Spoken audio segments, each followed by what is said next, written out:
gravitational value of A, right? No, no. Listen, Emmett, you don't know me, but I'm your friend. I'm not big on friends. They get in the way of work. Listen, I understand you're working on a new invention in your lab. Invention? You must have me mixed up with somebody else. I'm in law. I have absolutely no interest in science. But only if the coefficient of friction remains constant and the gravitational constant is variable. Wait, is that even possible? Oh, let's start over. Force equals mass times acceleration, of course. That's Newton. But how many newtons are required to maintain a constant mass if acceleration is reduced by the inverse of the derivative of the speed?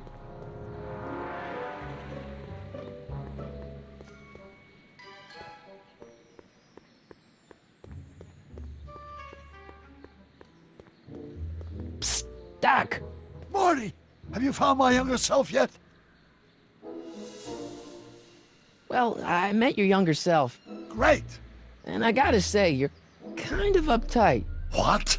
You won't even talk to me. I find that hard to believe. Tell me what happened. Why does your younger self mutter all the time? Muttering? Why would I be muttering? I never mutter unless...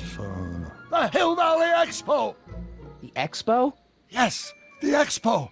How could I have forgotten?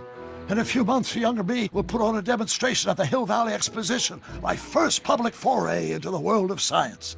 Everyone in town will be there, including a number of noted inventors who shaped my career.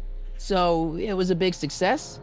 No, it was a miserable failure, but it was a spectacularly miserable failure, one which marked my transition from an amateur garage scientist into a professional seeker of truth. What does this expo have to do with you muttering all the time? When I was younger, I used to relieve stress by working on complex mathematical conundrums. No doubt my younger self is working on some impossible problem in an attempt to work off cerebral steam in the weeks before the exposition. What was I muttering about? I don't know, h to the something with an inverse of something else. I'm not so good at equations. That's too bad. I bet if we could solve my younger self's problem, he'd be more inclined to listen to you. Let's talk about your younger self's problems later. Okay, but don't forget we're on a bit of a deadline here.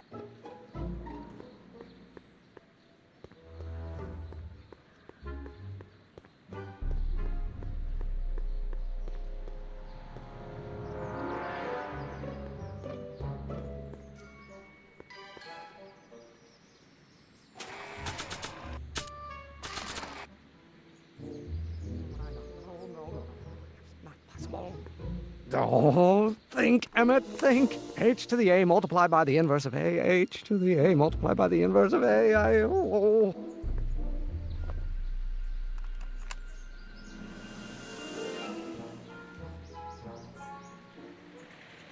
But only if the coefficient of friction remains constant and the gravitational constant is variable.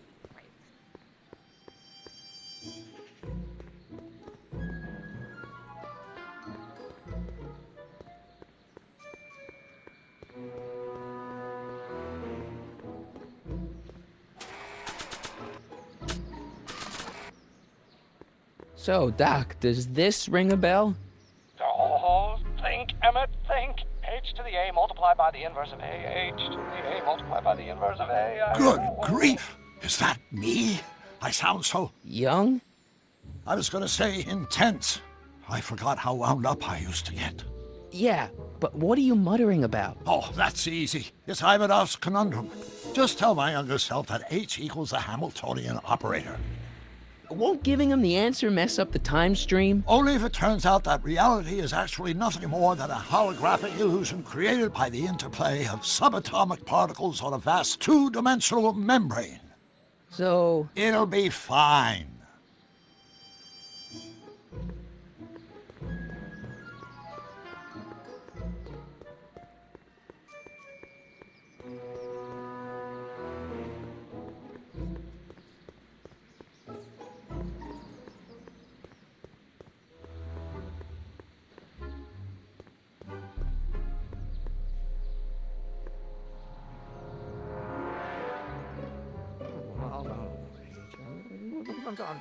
Gonna be the inverse. Come on, wait up a minute. You again? Can't you see I'm busy? Maybe Maybe H equals the Hamiltonian operator. What did you just say? I said maybe H equals the... Hamiltonian operator. Yeah. Great Scott! If H is a Hamiltonian, then H to the A multiplied by the inverse of H can only be the same as the expectation value for A. That's it! That's the solution to Ivanov's conundrum, the problem I've been wrestling with in my head all week! I'm sure you would have figured it out by yourself in a day or two. The way you figured out how to build that rocket-powered drill. Where did you learn so much about science? Well, it's like this. You know about my rocket-powered drill? Then there can only be one explanation. What? You're from the patent office. I confess I didn't quite know what to expect when I sent the paperwork, but I never expected this. Welcome! I'm at your service. What can I do for you? Can I see your rocket-powered drill? Of course, of course. Naturally, it's just a scale model, but it's nearly operational. I can show it to you, say, first thing in the morning? Nah, that's no good. I need to see a full-size model. That's fully operational. Tonight. Otherwise, we'll have to award the patent to a competing inventor, Dr. McCoy. It can't be done! I mean, it might be possible to construct a full-size working model in that time frame, but I haven't got the main ingredient for the fuel. I'll get it for you. What is it? 190 proof grain alcohol. And you know how difficult it is to get a hold of alcohol these days. Especially now that someone's blown up the speakeasy. And besides, there's no way I can get off work until I've delivered the subpoena. It's part of the investigation into the business affairs of Kid Tannen. Is it vitally important you see that rocket-powered drill today? Yes. Is it vitally important you deliver that subpoena today? Yes! Listen, I'll help you deliver it, and I'll see to it you get the alcohol you need. It'll help you get that drill finished by tonight. Deal? Deal. Here's the subpoena. Arthur McFly? I've got to subpoena my grandpa? It's Kid Tannen.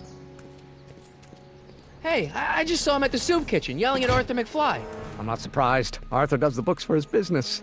What kind of business? That's what the DA is trying to find out. Let's go talk to him. No! Why not? Kid Tannen can tell us where Arthur's hiding.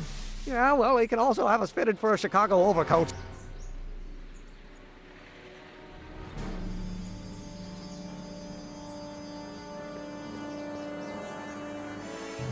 Hey, Miss Strickland.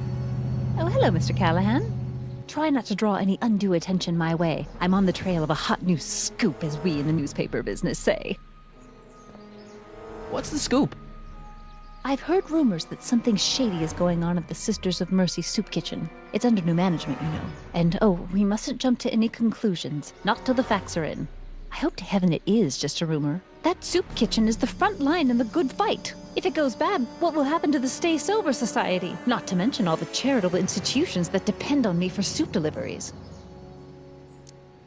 You make hot soup deliveries? It's one of my many small contributions to the good cause. Healthy bodies, healthy souls, or so one hopes. I pick up barrels of hot soup at the kitchen, and I deliver them hither and thither. Hill Valley Orphanage, the St. Francis Xavier Ranch for Unwanted Children, Foggy Mountain Home for the Incurably Insane, Shady Acres Rest Home. Oh, I can barely keep track of them all. It's a very big job. What's the Stay Sober Society? You haven't heard of the SSS? They do the most marvelous work, taking hopeless drunken bums and turning them into former hopeless drunken bums. I'm one of the founding members. And not to say that I was ever, well, you know. Anyway, we've always met in the cellar of the Sisters of Mercy soup kitchen, but for some reason the new managers don't want us down there, so we're stuck. We've got nowhere to meet. I know a place where the Stay Sober Society can meet. Oh? Where? The Brown residence. You mean Judge Brown's place? Yeah, I happen to be good friends with his son Emmett, and he's told me the judge would love to lend his place out for, you know, good causes like yours. Really? Why, that's the most generous, public-spirited offer I've received in a month of Sundays. Please, tell your friend Emmett we accept. The meeting isn't due to start for a little while, so that'll give our people some time to set up. I got a book. Oh? Where?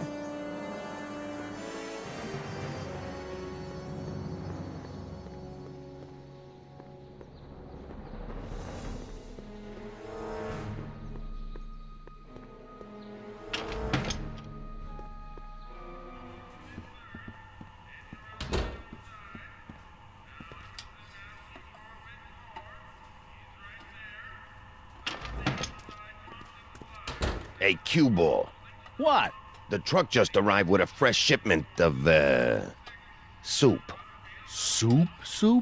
Well, this is the regular soup, and this is the special soup.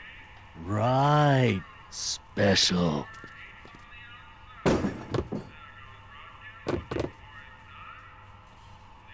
Hey, what are you doing? I'm spicing up the soup. It's my secret recipe. Listen, this ain't the Savoy, and we ain't here to feed these bozos no fancy soup. The boss has got a business to rebuild, so knock off the goofing and mind your post. All right. Just try the soup. Well? I can see why you want to keep this a secret.